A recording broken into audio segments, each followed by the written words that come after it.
going to get started momentarily.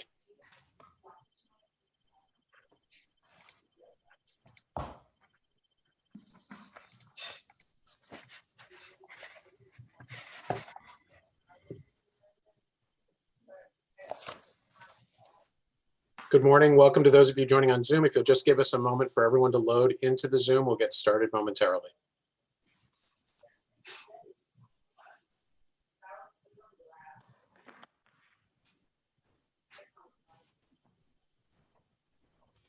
Good morning and welcome to WITA and our very special event looking toward the future of trade in the coming year with the Trade Insiders.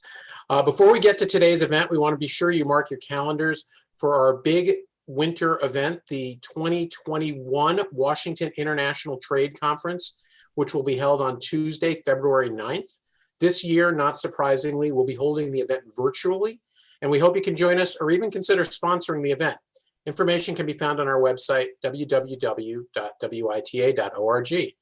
For those of you who joined us at our WITA webinars before, you know we like to call out the names of some of the people who are watching with you.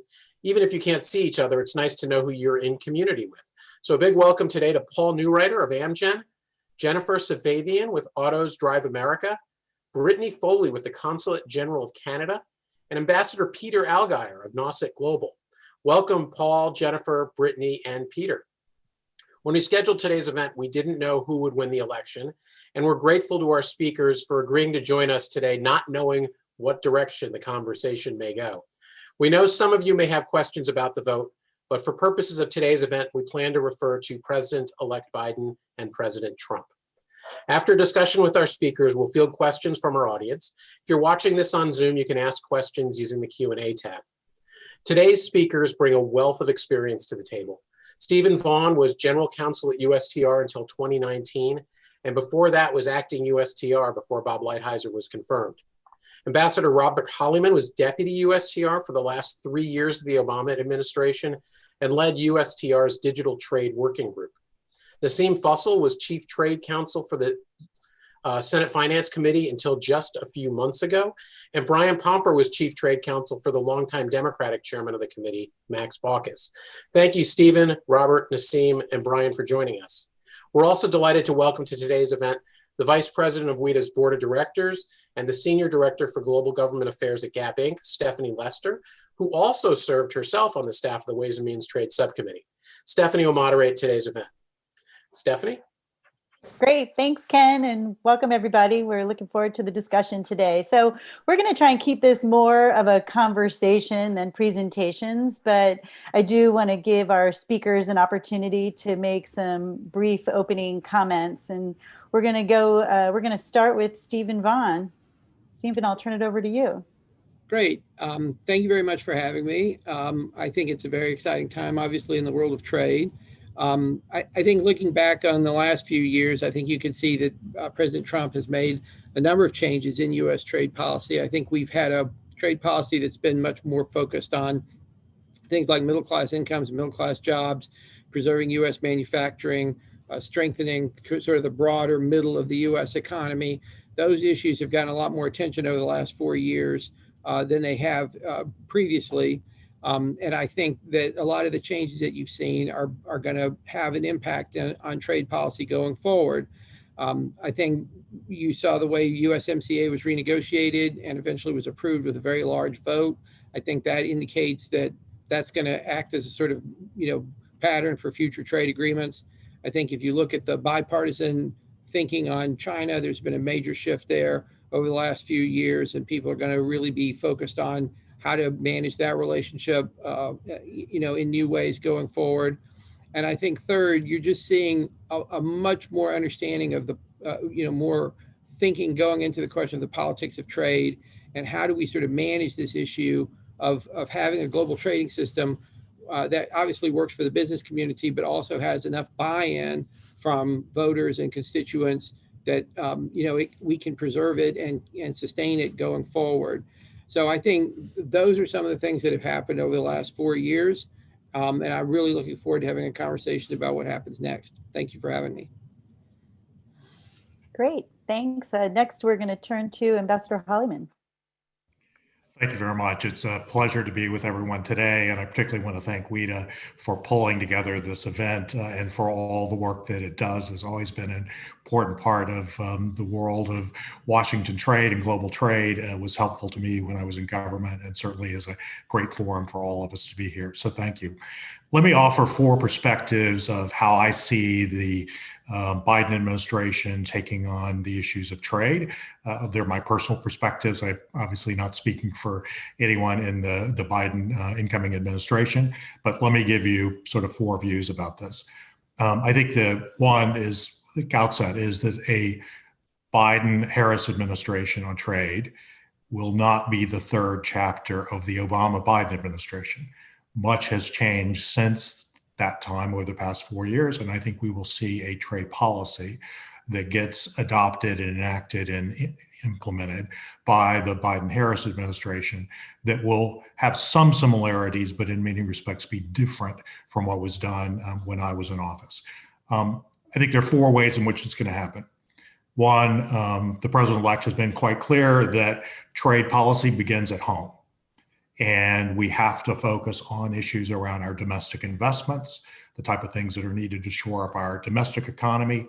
We have to focus on improving what we do around Buy American and how we invest here. And we have to be looking at the tax policies that are in place in the US, and that we cannot simply look at in trade as in a vacuum, but it has to be part of this domestic discussion. So trade policy begins here at home, and it needs at the end of the day to return the right results for the American taxpayers and citizens. Secondly is China. China is obviously a huge player as the 2nd largest global economy. Much has changed in the past 4 years around China, both in terms of how the US deals with China, but most significantly in terms of how China is dealing with the rest of the world. So we have a series of issues that range from how does a Biden administration deal with the existing 301 tariffs that are in place? What are the additional improvements that China needs to make? I think we know, because so many tariffs were left on China, that even all of us observers say that the US got only a small portion of what we were trying to get and what we need to get out of China. But we've also had issues that have happened just within the past 2 years around Hong Kong, Shenzhen, the ramp up in the South China Sea, the integration of national security issues. So China will be a huge part of this. And as the Vice President, President-elect has said, we can't just focus on being reactive to China. We also have to sharpen our innovative edge and unite our economic might here at home. And again, I think it gets to the heart of the trade policy, which is not just defending ourselves at China on trade, which we must do, but it's also building the strengths here at home that we need over the long term to compete with China. Third is his prong around leadership with allies. That begins by bringing in more allies in our efforts to try to get the changes from China or in the global trading community that we need in response to the economic strength and the way in which China has not played by market-driven rules. That includes finding the right provisions within the WTO that are both procedural for the appellate body for transparency, but they're also policy related in terms of the type of changes that have happened around forced tech transfers, subsidies, SOEs, and how we negotiate going forward. And then the fourth, which I think is very important and is something that is, again, an indicator that we are not simply returning to an Obama-Biden administration, are how do we take on new issues and enhance priorities? I personally would put at the top of that list climate. The President-elect Biden has made it clear that climate is a priority. It's something that he has raised in every context of leader calls that he's received, over the past week, congratulating him. I would encourage everyone here to look at a new document that came out just yesterday, the Climate 21 paper that was released from a group at Duke. You can find it under climate21, the number 21.org. And it's a series of proposed actions for the executive branch, White House, economic agencies around how climate becomes more baked into, at the highest levels, a whole of government approach. I was pleased that my colleague Kim Das had an opportunity to help write one of those chapters. And I think it is really important because it takes on how we begin to look at trade, and climate. Certainly more around labor. I've personally been with the Vice President, President-elect, when he was down in Mexico talking about labor issues. I know that he feels passionately about those. We have to build on the progress that's been made, but do even more. Finally, I'd just say I think we do need to look at issues around gender. I would encourage the U.S. to look at what our friends in Canada, New Zealand, and Chile are doing around the Inclusive Trade Action Group. And whether the U.S. joins that or not, there really is new thinking that needs to happen around trade. And so I would certainly be encouraging the new Biden administration to be looking carefully at that and to know that we are not returning to our old trade policies, but we are returning to some predictability, some strategic plan, but we have to think forward about how we bring more Americans into this discussion and deliver the right results. Thank you. Thank you. Now I'm going to turn to Naseem for a congressional Republican perspective. Thank you, Stephanie. Great to be with you all. Thank you to WITA for having me, and thank you to all of our attendees for being here today. And thank you for my fellow panelists. It's an honor to be here on this panel with you, and I'm really looking forward to our discussion. I think that there's a lot before us. One thing I'm certain of is that each of us here today, when we were working for our respective bosses, each one of us and our bosses was focused on doing the best possible work for the American people. And I think that's what unites us and has over the years, despite the fact that trade has historically been a contentious issue. While, as Stephen noted, the USMCA vote was the strongest and one of the most bipartisan votes we've had, which I think was quite symbolic indeed. I think trade remains a rather contentious issue, and we're heading into a period where there's a lot of opportunity and a lot at stake for the American people. I'll be very interested to see how President-elect Biden comes in and addresses some of the very important issues before us today. We have heard on the campaign that he said he's going to prioritize domestic issues. But my take on this is that trade will automatically become enveloped in this. You cannot prioritize domestic issues today with what we have before us, particularly with COVID, without looking at trade as well and how that is going to factor in. And I do agree that likely tax policy is going to be an important component of this. And so there's a lot that's going to be before President-elect Biden very quickly as it pertains to trade, even with a focus on some domestic priorities. And it will be interesting to see how Congress responds, with the Senate not crystal clear yet, though likely heading to Republicans maintaining the majority. We are likely to see a lot of opportunity here, despite not having a united government, for some bipartisanship on trade issues. Some of the biggest trade issues before us today, China, I would put at the top of that list, as Stephen and Ambassador Holleyman noted, are issues of bipartisan interest, are issues that members of Congress have been following closely for the last 4 years and even further than that, and will continue to be now. I think Buy American issues will be in that camp as well. And of course, again, going back to doing the best for the American people, I think both members of Congress and the Republican Party and the Democratic Party, as well as folks in the White House, are going to be focused on striking the best deals for Americans. Whether we get to that early on in a Biden administration remains to be seen. But I think there are pressures and deadlines that will be facing President-elect Biden when he enters office that will necessitate looking at trade agreements and our involvement on the global stage, and how he does that, I'm very eager to see. But I know that Congress, certainly Republicans, and no doubt Democrats will stand ready to work with him to achieve some important goals. So with that, I will wrap, and I look forward to our conversation. Great, thanks Naseem. And Brian, now I'm going to turn to you for another Democratic perspective. Outstanding. Thank you. Well, thanks to you, Stephanie, and to Ken and Diab and everybody at WITA. You guys do such a fantastic job. I really am thankful for the opportunity to be here today with my panelists, all of whom are old friends. Let me just at the outset say my comments here are unburdened by any actual knowledge in terms of what Biden is likely to do. So this is really just experience and my Democratic DNA. And I also say, going forth on this panel, I will also speak on the principle that everything has already been said, but not everybody has said it.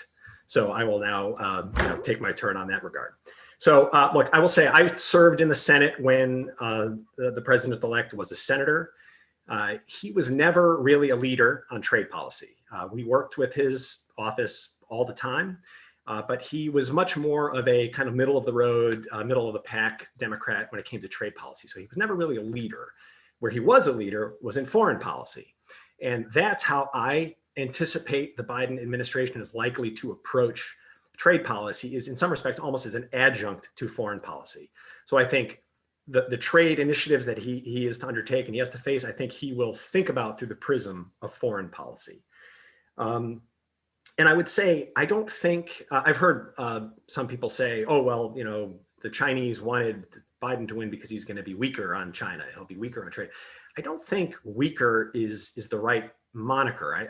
I really don't. I mean, I think the issues that are confronting the United States are the issues, and I think any president is going to try to address them in his or her own way. I think the president-elect's instincts are much more multilateral than I think we've generally seen out of the Trump administration. That doesn't mean that I think a Biden administration wouldn't take unilateral strong action or bilateral strong action. But I do think as an initial matter, the Biden administration's instincts are going to be multilateral and to be more, working more with our allies where we can. And I think you can see that a concrete description of that approach. I think the president-elect wrote an article in Foreign Affairs in the spring where he talked about this exact approach, that really what we need to do is to face these issues specifically in the context of China, but more broadly, along with like-minded countries. So I do expect him to be like that. I agree entirely that the president-elect wants to focus domestically. It's hard to argue that's the wrong approach given COVID and the economy. So I do think there will be a strong focus domestically, but as I think Naseem and others have said, it is not, I don't think the president-elect is going to have the luxury to ignore trade policy, because there are some of these issues that are going to be hitting really in the first few months, as soon as the president-elect takes office, that he's going to have to deal with. What do you do about the tariffs on France that are going to go into effect 2 weeks before the inauguration?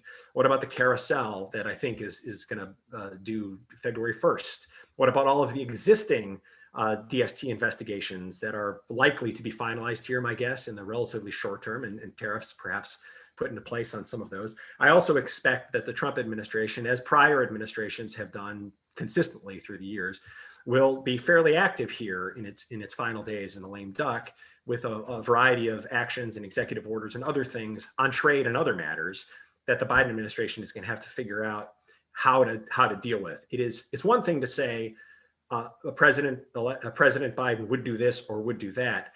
It's another to say the president will actually take an active step of withdrawing something that President Trump has put into motion, because there could be political sensitivities there. So I expect that too. And the last thing I'll say with respect to Congress, every president gets criticized for not working sufficiently with Congress. I would expect that the Biden administration will suffer similar criticisms. But having been a creature of Congress, I think he will think about this a little bit more and try to have more of outreach to Congress in a way that maybe prior presidents have not. And I think specifically, and Ambassador Holleyman, you raised this, with respect to some of the issues that are of specific concern for Democrats, like on the environment, and I would add the gender equality issues that I think you talked about as well. Senators Casey and Cortez Masto actually have a bill specifically on gender issues to include them in the eligibility criteria for GSP. We all know that GSP is up for renewal, and I think the thing that's keeping it from being renewed is an interest on the part of the Democrats to expand the eligibility criteria and really update the eligibility criteria to take account of where the politics have moved on issues specifically with respect to labor, environment, and gender equality. So let me stop there and look forward to questions. Great. Thanks, Brian. We have a lot to cover today. And just like the really big interest we had in the election, we have a lot of interest in this discussion, and our Q&A queue is already really filling up. And I got a lot of questions. So I'm going to take the prerogative to ask the first one, but I'm also going to work my way through these questions as I see a lot of great questions and interest on a broad range of issues. So my first question is actually going to go to Stephen, but I invite others to chime in. And President Trump has made trade a cornerstone of his achievements. And, you know, as was noted with the big bipartisan vote on USMCA, he and Ambassador Lighthizer fundamentally altered the political dynamic on USMCA. It was a punching bag on trade for decades, and they rebuilt bipartisan support. At the same time, he imposed tariffs on a range of trading partners that they were more controversial. So what do you think will be Trump's trade legacy? I think for me, you know, it's not just the individual actions that he took. I think a lot of what you're hearing today is the legacy, which is that I think at the highest levels now and all throughout Washington, people are recognizing that the U.S. needs to have a trade policy. We can't simply just, what was happening, I think, in the years before President Trump came in is that the policy space in trade was getting smaller and smaller and narrower, and people were less and less inclined to sort of move beyond kind of the sort of rules that people had been following since the mid-90s. And I think what you're hearing now from everybody, and I basically agree with all the observations of the other panelists, but what I really like to hear is that people are saying, yeah, we need to come together. We need to really think through these things, right? And that means absolutely working with the Hill, working with Republicans on the Hill, working with Democrats on the Hill, and not so much where we sit down and we say, what are we allowed to do under trade, but more, what should we do under trade? Because the way we were doing things before, you were really giving a huge amount of power to people like me, lawyers, right? And I think that what the president did was create more space for elected officials and policymakers and negotiators and people like that, so that instead of us all running around suing each other all the time, you know, high-ranking officials sat together and talked to each other. And when that happened, we're not really that far apart. We were able to get agreements with Canada and Mexico that are popular in Canada, that are popular in Mexico, and they're popular on the Hill. So these type of things are possible. And I think that, to me, is going to be the biggest legacy of the Trump administration. Thanks, Stephen. Anybody else want to comment on that? Yeah, if I could, Stephanie, just, I mean, candidly, the way I think that perhaps the biggest legacy of the Trump administration, from my perspective, is that he was able to bring Republicans along on policy areas that I think a Democratic president could never have done so. So I often say the USMCA is a model agreement that a Democratic president would never have gotten agreement from Republicans on the labor issues, on so many of the issues that are incorporated in there. And I think Republicans sort of held their fire because it was a Republican president doing this in a way they wouldn't have. So in some respects, and that's Stephen, when you mentioned about the shift on China, the Chinese thinking, I take just a little bit of issue with that, just because I think, you know, Democrats have long been pretty skeptical on China. I mean, going back 20 years, Chuck Schumer was talking about China currency, and Nancy Pelosi has famously been a China hawk, pushing against a lot of these things. I think that if there has been a shift, and there has been a shift, I think it's really been Republicans kind of coming more towards the China skepticism. I think that's long been endemic on the Democratic side. Let me add a couple of comments on that, and I think that the discussion around whether the USMCA is the model going forward. I think the fact that we were able to get such a large bipartisan consensus on that is a huge accomplishment, and I think that accomplishment really has many elements of that. And I would sort of add to Stephen's perspective that we have to look at sort of what Speaker Pelosi did with Chairman Neal and Ron Wyden. I mean, there were provisions in there that they made sure got in there that, quite frankly, would have been difficult without Democratic leadership in the House and also support in the Senate. I also think there's some things in the USMCA that would have been viewed as heretical had we tried to put them in a Democratic administration. For example, it has the first mandatory minimum wage in any trade agreement in the world. If we had gone to Congress, whether it was for auto workers or more broadly, and said we want to put a statutory minimum wage in a trade agreement, we would have been ultimately rejected in that. And then finally, I think the biggest change in sort of reinforcing, I think, Brian's perspective is that traditionally Republican members hate tariffs. They hate tariffs.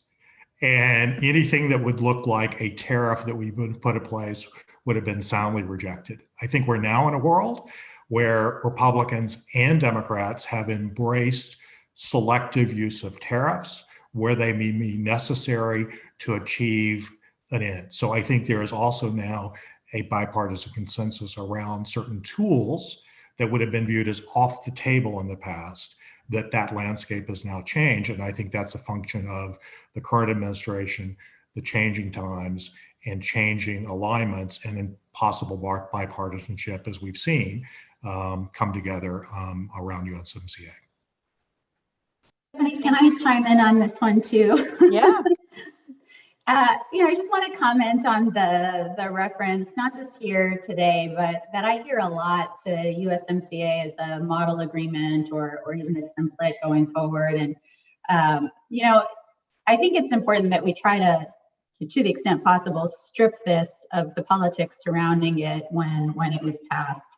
I don't know that it's fair to say that it's a model agreement for many of the reasons that have been pointed out already.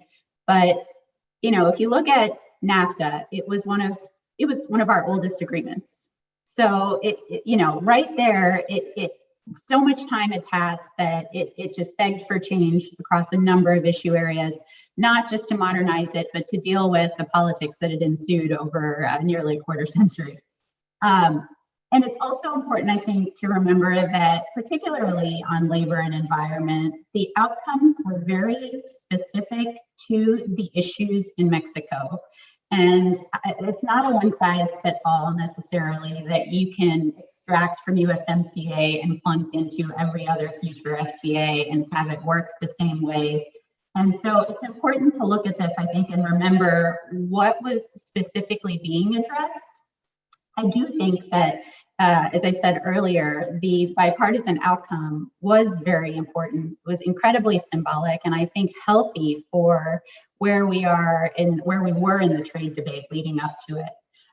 But I don't think that it's fair to say that that's how it's going to be going forward, either issue by issue or even on a vote count. It was very specific to the issues we were facing with Mexico, and I think dealt with effectively in that way. I think the Trump administration heard what people were saying. I think that they worked effectively with Democrats in Congress and with stakeholders and with our partners in Canada and Mexico to craft what was necessary, not just to get the votes, but I think the vote count shows to address specifically these issues that were facing us with regard to these two trading partners. So for what it's worth, I don't think we can say necessarily that it's a model agreement on the substance. On many areas, yes, but wholesale, I don't think so. Kind of building off those comments, both from Robert and Naseem, there was a shift in at least Republicans' vocal or lack thereof on trade and tariffs, but also, allowing the president to go much further on things like labor than maybe they would have allowed a Democratic president to go. How do you think Republican attitudes towards trade will shift at all? Will they go back to a more free trade stance? Will they be more critical of some of these more progressive, positions? Or how do you think that's going to play out in finding our way forward on a bipartisan solution? I don't think that it's going to immediately shift back across the board, but largely I do expect it to shift. I think that President Trump spoke to not just Americans who had felt disenfranchised by trade policies in the past, but this resonated with certain members of Congress, Republican members of Congress as well. So I don't think it's going to be a 180 shift back to the traditional Republican orthodoxy.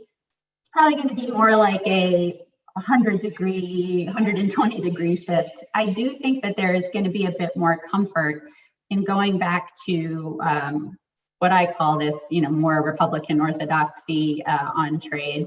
But that will, to some extent, probably depend on the policy moves that President-elect Biden makes. If he goes all in on tariffs, I mean, we've heard him say that, and his advisors have said that he's going to use tariffs, but use them backed by a strategy. Well, how that plays out has yet to be seen. So it's perhaps too early to judge. I think that if we continue moving in this direction of heavy emphasis and reliance on tariffs, it is going to provide an opening, I think, both politically and, well, let's just say an opening for some pent up, perhaps, tension over the past 4 years amongst Republicans who historically have not been fond of tariffs. There will be an opportunity, I think, with a Democrat in the White House to respond to that in a way that there wasn't as much political leeway to do so over the last few years. Whether folks agree with that or not, that was the reality. That was the political reality facing members of Congress. That said, as I noted earlier, I think there is an opportunity right now for some bipartisanship. No doubt going to be a great deal of focus by stakeholders and our trading partners in the early months of a Biden administration on how he is going to handle tariffs. As Brian noted, he's going to be facing them very early, forced to think about it and have to make some difficult choices.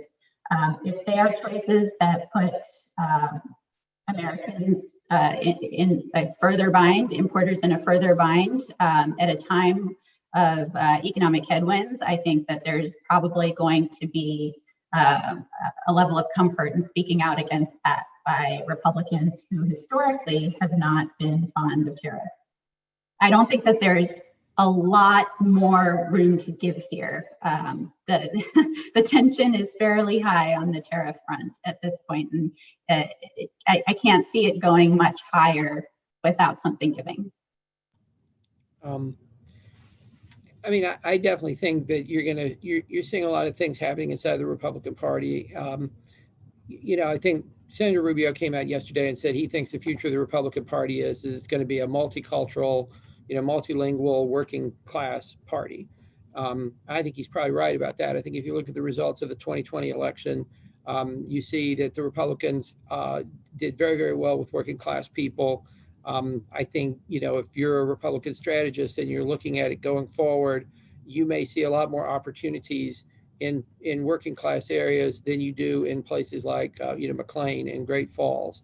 So I think, that's going to continue to kind of drive Republican thinking. I think another important thing for the Republicans is obviously going to be China. I mean, historically, the Republicans are the party of a strong America and a strong U.S. having a strong place in the world, a strong, robust foreign policy.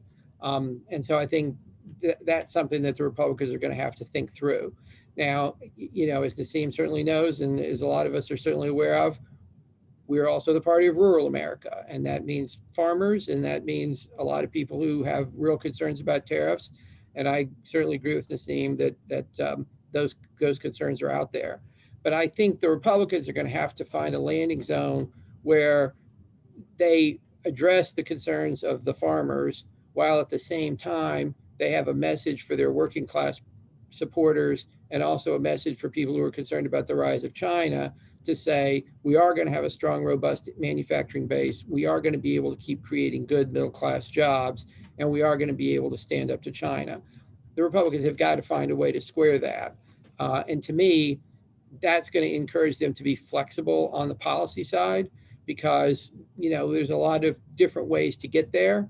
But the more you say, we can't do this or we can't do that because we have these orthodoxies from the 1990s that nobody can ever question, that's going to make it more difficult. So I think you're going to see Republicans continue to be, a lot of the pragmatism you've seen over the last few years, I think will continue.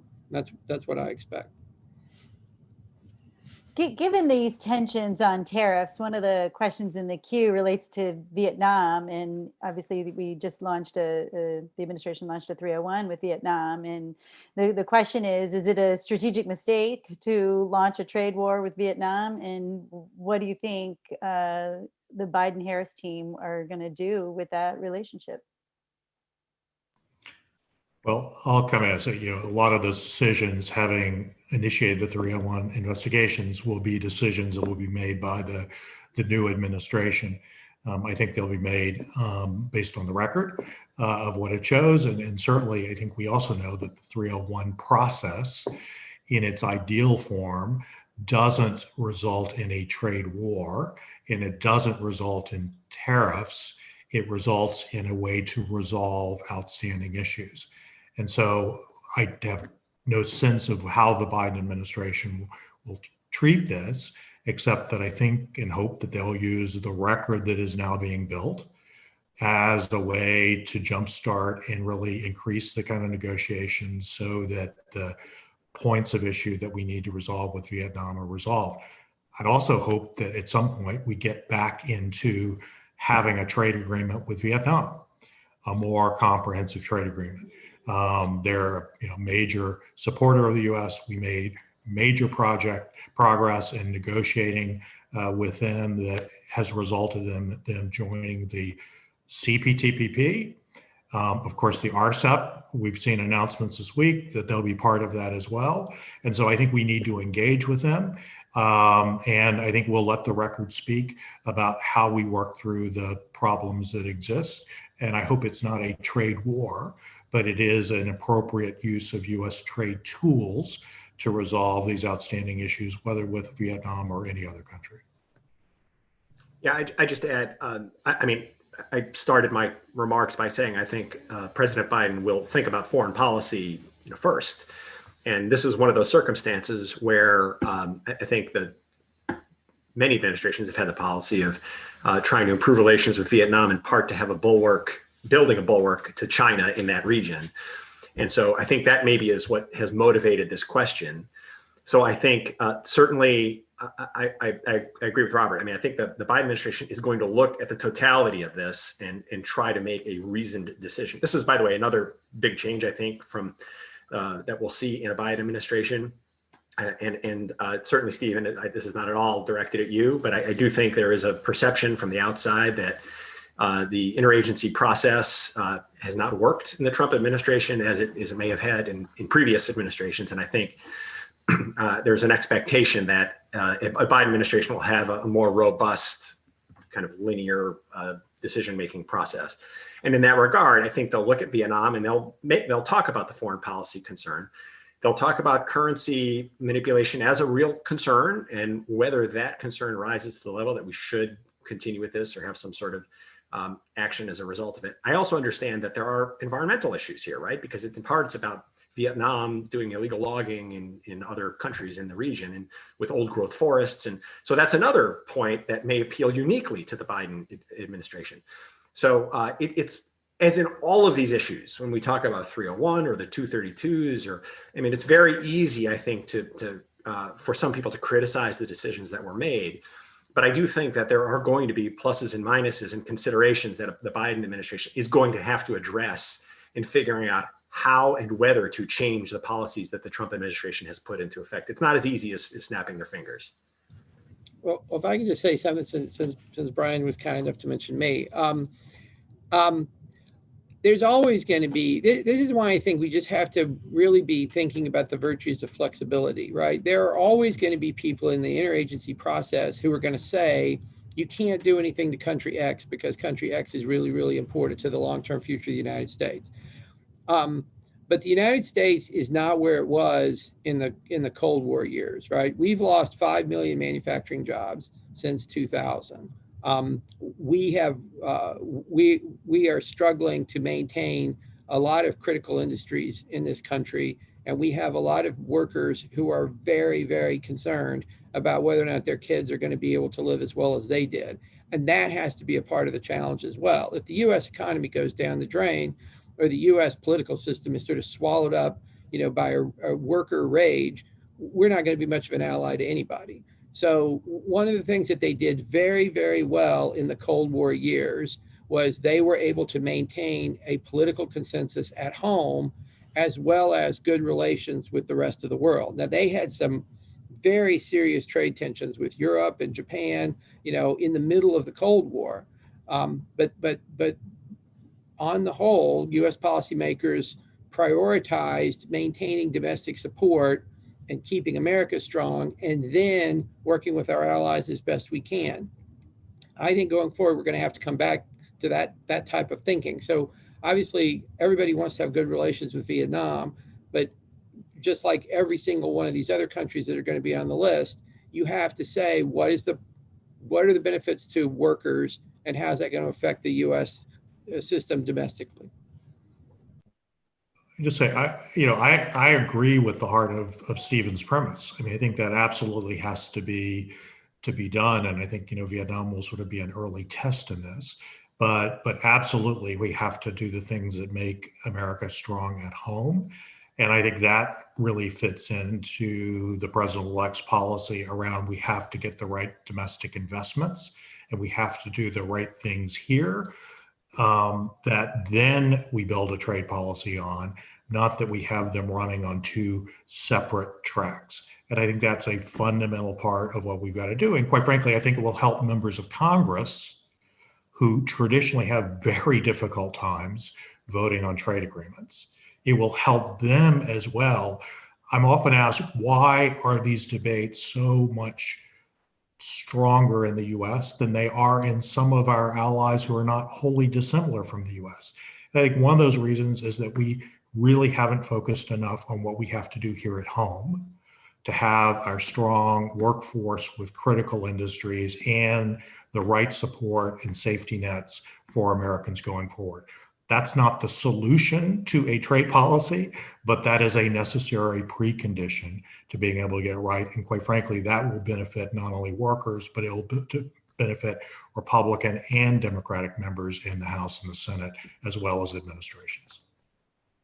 I would agree with that, actually. And I think, if I can point to a couple of things Republicans have done lately that demonstrates an alignment in thinking here. If you look at the recent House Republican report on China, there is a recognition that while we do need to deal with China, and while we do need to bolster domestic manufacturing, we can't do it on trade policy alone. We have to bolster our innovation in the United States. This is going to take, as we've all discussed already, a look at tax policy. And we also have, I think there has to be a recognition that while we can't live in the Cold War, we can't be stuck in the Cold War. We have to learn from the Cold War, but cannot be stuck in the Cold War. The tariffs, I think we can all agree, are a tool, but they are a tool. They cannot be the singular tool. And one other anecdote, and to pull Ambassador Lighthizer into this, I think there really is a recognition in both parties of this.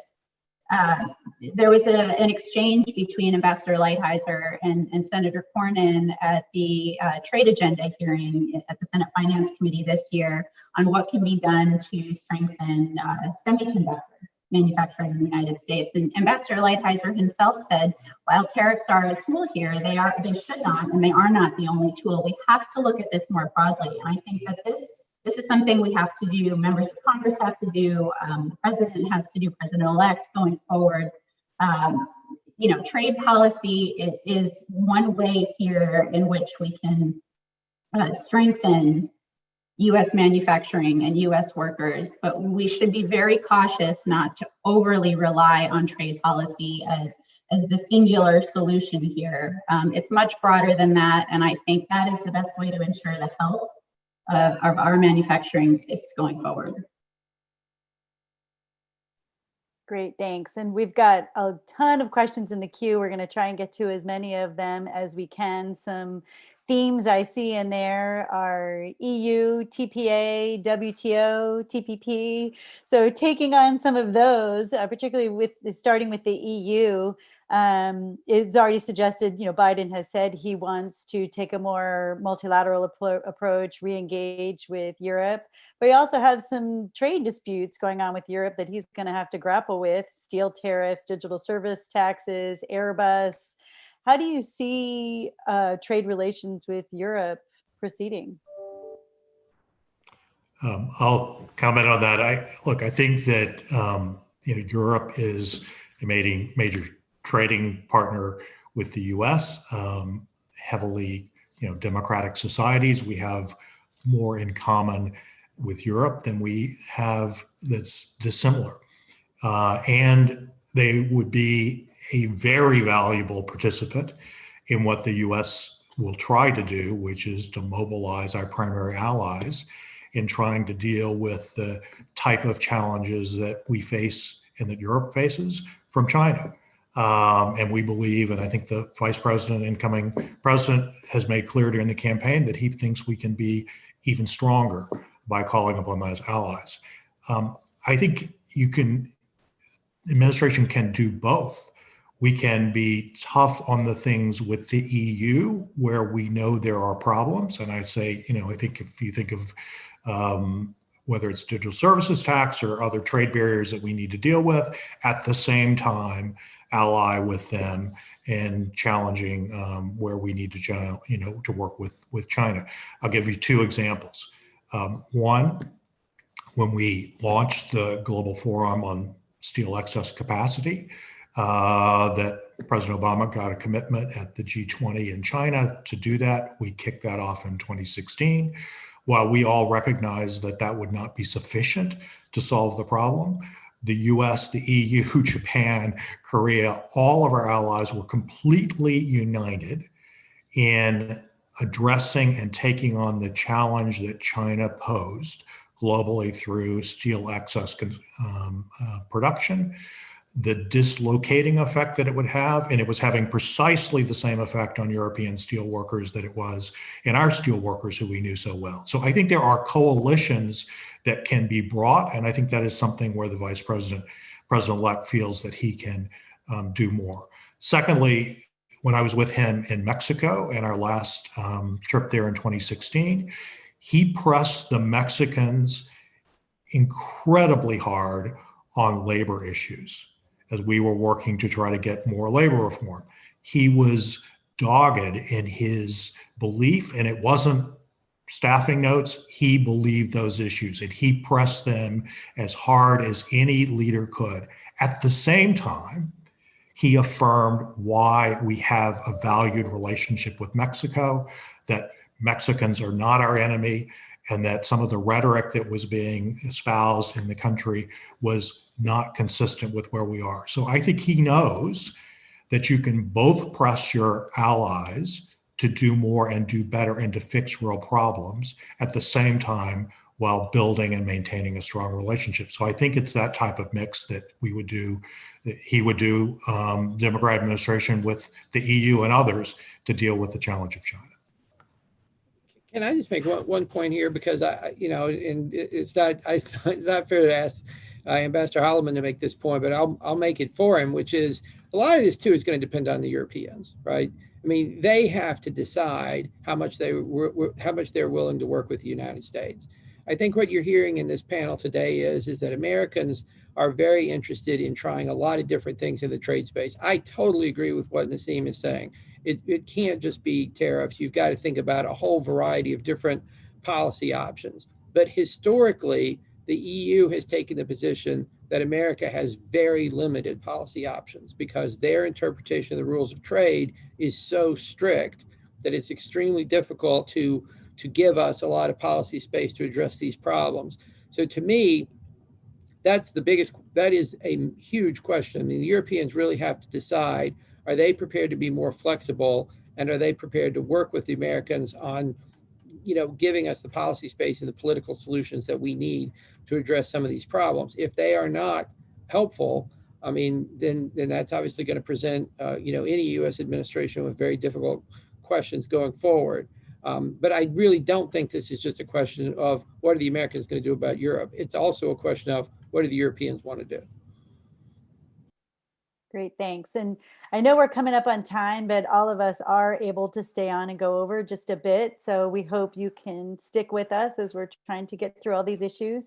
Another big theme I see in the Q&A is around TPA expiring next year. So what do we think is going to happen? Is Biden going to ask for it? And also, with that, should there be some guardrails on presidential authority to maybe impose tariffs? So what do we think is going to happen with TPA? I think it's going to lapse, but it wouldn't be the first time. I think to some extent the where things go with the UK may dictate whether President-elect Biden seeks TPA from Congress. I think whether he seeks a short-term extension just to get a UK deal through if it's in proper condition. Well, given that I think that's the only likelihood for next year, I'll just talk through what the congressional response might be. I think if there's broad bipartisan support for the deal, meaning it's in a shape that all agree that it should go forward quickly, there's a small chance for that's the best chance for the short-term extension. On the long-term options, I'm going to defer to my fellow panelists to weigh in on whether they think Biden will come to Congress and ask for that extension early on. My guess is he won't. And if he does, it's going to be very tough for Congress to agree to that quickly. This is typically not something that comes together quickly. Historically, it's been a tough battle. There's been a very healthy debate surrounding it.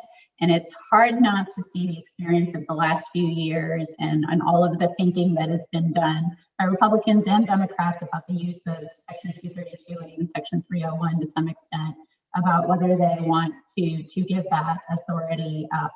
Now, it's going to, I think, rekindle this debate that's quieted down a bit over the last few years, probably because of the election. The last few months, probably because of the election. But with that TPA deadline approaching next year, I think the conversation is going to heat back up, and it's a very legitimate question. I would encourage folks to try to separate the two. While the debate is likely to happen about 232, 301 in the context of TPA, we are to some extent talking about authority granted for different purposes. For TPA, it's for a very specific purpose. It is to ensure that our trade partners have confidence in our president when the president goes out to negotiate with them, that it's not going to change drastically when it comes back to Congress. That's a slightly different context, I would argue, than Section 232 and 301. However, one point we had to make is there was this debate going on Section 232 reform in particular was that, okay, if we rein back this authority, you have to be prepared that the question will be put to you come time for TPA, if you want to give the president that authority about whether you're speaking out of two sides of your mouth. Again, I would emphasize, I think these are different authorities. They're giving the president authority, but for entirely different purposes. On TPA in particular, I think the experience of the last few where it's lapsed for a certain number of years and the debate to get it renewed has been very contentious. That is inevitably going to happen again. Just too much has happened since 2015 to see that going very smoothly.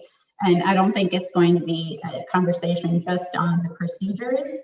It will be a pretty robust conversation on the negotiating objectives as well.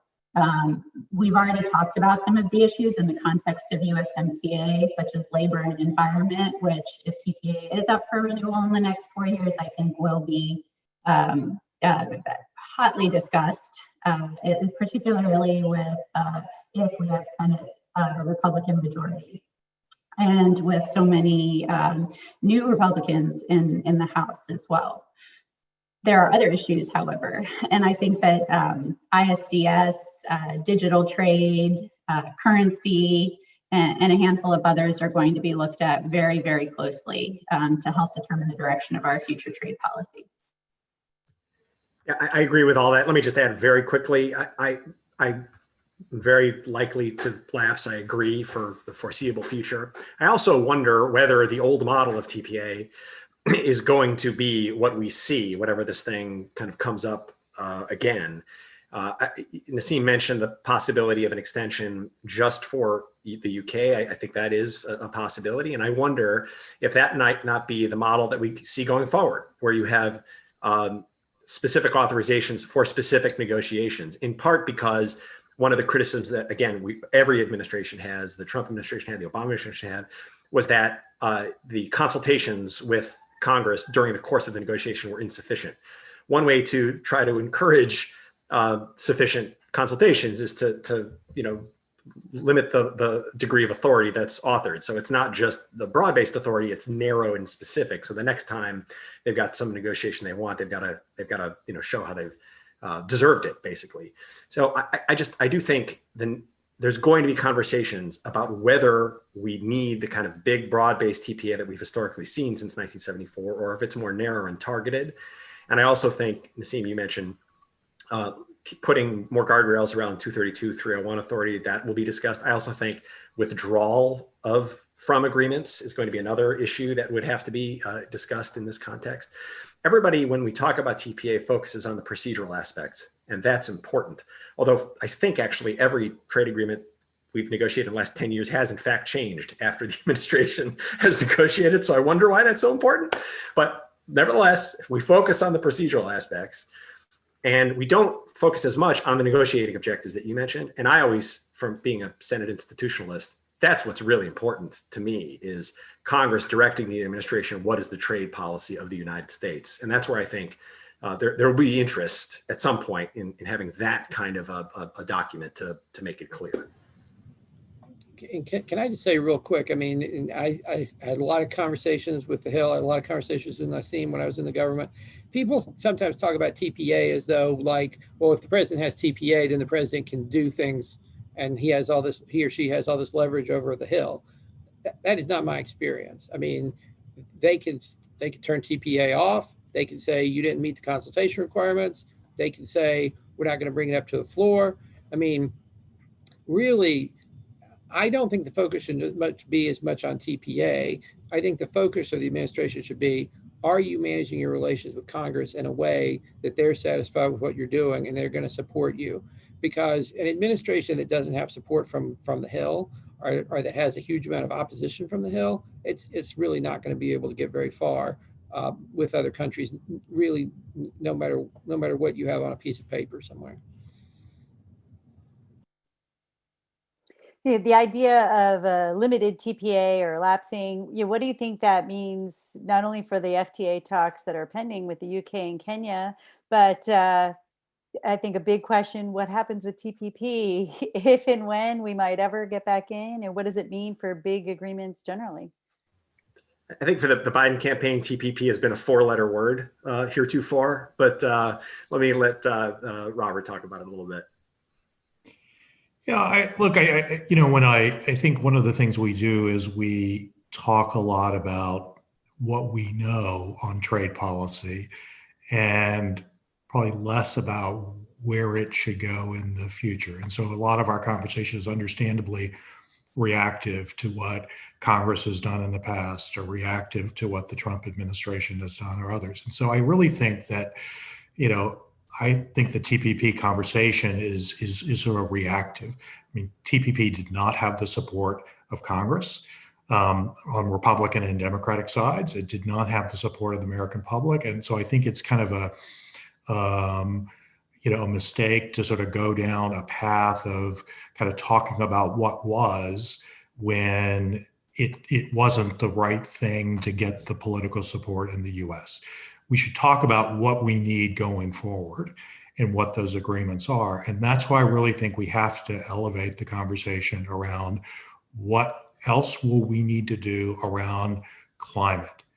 One of the things that has now happened on the digital side is that there have been freestanding digital agreements, whether it was the US agreement with Japan, but I would really look at the way that the Australia-Singapore agreement has been adjusted to add a digital piece. Again, what Singapore, New Zealand, and Chile did on the digital economy agreement to create new high standards that can subsequently be brought into enforceable trade agreements.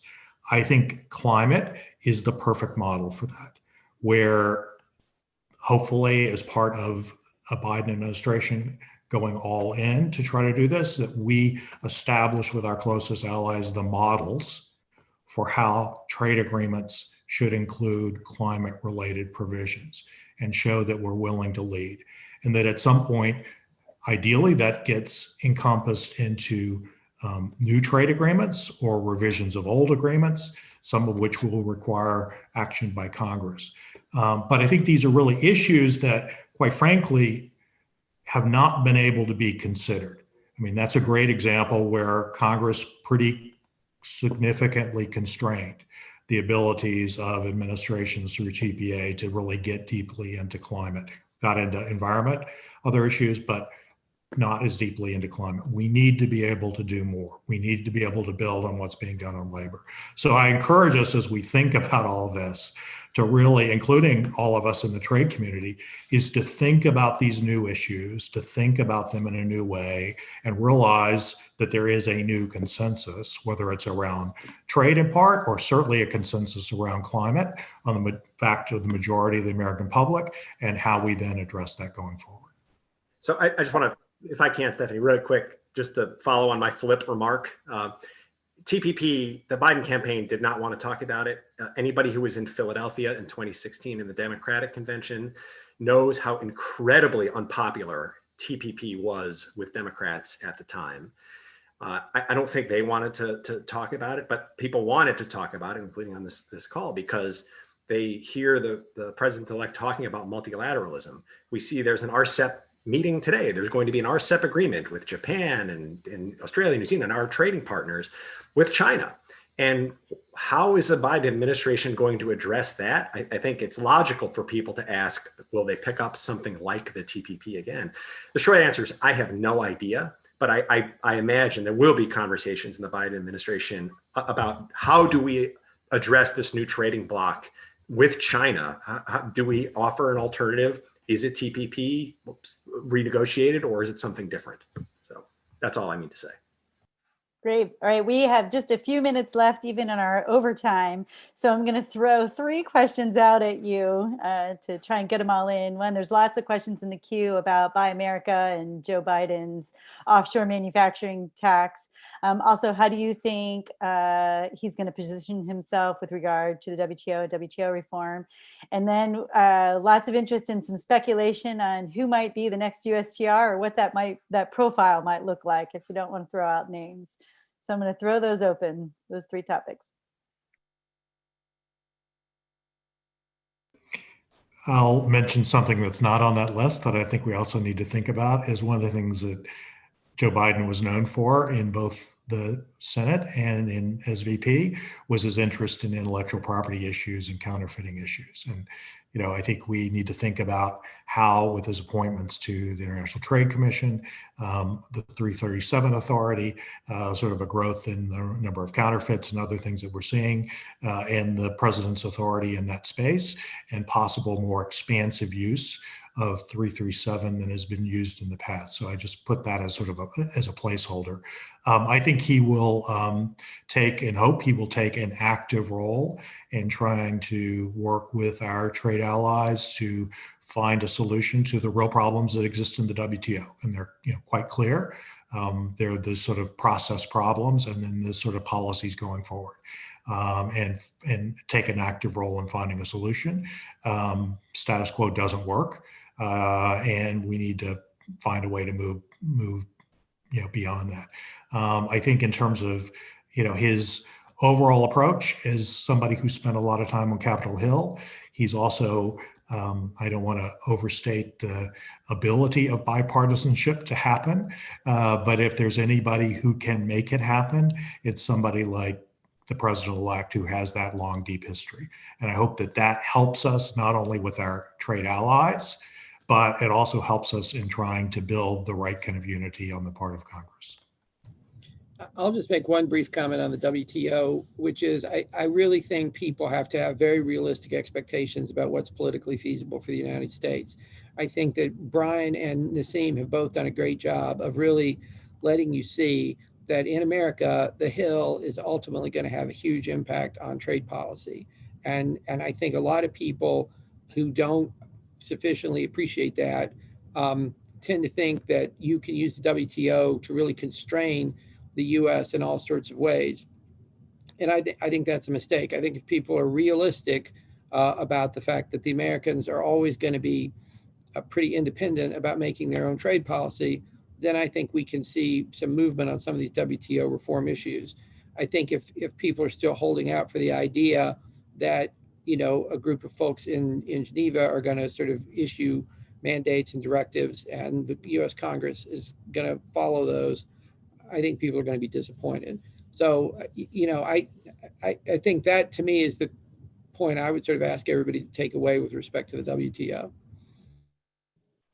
I would just add to that, you know, Congress, as Stephen said, really does matter when it comes to the WTO as well, and really does set quite a bit of the direction here. And I think if you look at what happened just in the past year, there are two takeaways. One, that there's agreement and it's bipartisan that there needs to be reform, but two, that Congress supports the United States remaining actively involved in the WTO. There was a WTO withdrawal resolution introduced in the House and one in the Senate as well, and neither one went anywhere. And it was quite notable that there was one introduced in the Senate, as there has not ever been one introduced before. So I think that tells us that this is something that is being heavily looked at. Taking back to the question I answered earlier about where Republicans go, in the Senate it was introduced by a Republican. So as I said, President Trump did speak to members of the American public and members of Congress as well as a result. So there is probably no going back to a 180-degree flip here. But bottom line is, and I think this year Congress spoke clearly, there is support for the United States remaining actively involved at the WTO, but with reforms and us actively involved in leading the reform process. All right, with that, we are at time or overtime, even on our overtime. Ken, I'm going to turn it back to you. And thank you, everybody. What an amazing discussion. Thank you. This is the best of the best for a WITA panel. Bringing in, I called you guys the trade insiders, and you lived up to the billing. Really grateful to all of you for sharing your knowledge. I sometimes feel like the best of our webinars, especially even more than when we do our live in-person panels, is when people who know each other are sharing their knowledge with each other and with the audience in a way they would be doing if you guys were sitting around having a beer together during some trade negotiation outside the room on a trade negotiation, or moving legislation through the finance committee, and you're all meeting in the executive committee room, hashing out what's the art of the possible. Those are some of my best memories of being a Hill staffer, are those meetings where you can really have an unvarnished, straight up conversation. I think we got that from all of you. Really, really grateful. Thank you, Stephanie, for moderating. We have never had this many questions. I apologize. We had 48 questions come in. That's more than double what we've probably ever had on an event before. I will share those with our panelists, and if they have any opportunity to follow up with you individually, they can. Thank you all very, very much. We look forward to continuing this conversation. It's obviously going to be a huge year of change in Washington upcoming, and trade is going to be one of the main areas I think we're going to see a lot. Even though I know you said that maybe not TPA, we're still going to see a lot of activity on trade. And a lot of new directions potentially coming from all parts of Washington. So thank you all very much. We look forward to being part of the conversation and welcome all of you back again for more of these discussions. Thanks, Stephanie. Thank you, Brian, Naseem, Stephen, and Robert for joining us. Thank you. Bye. Thanks so much. Take care.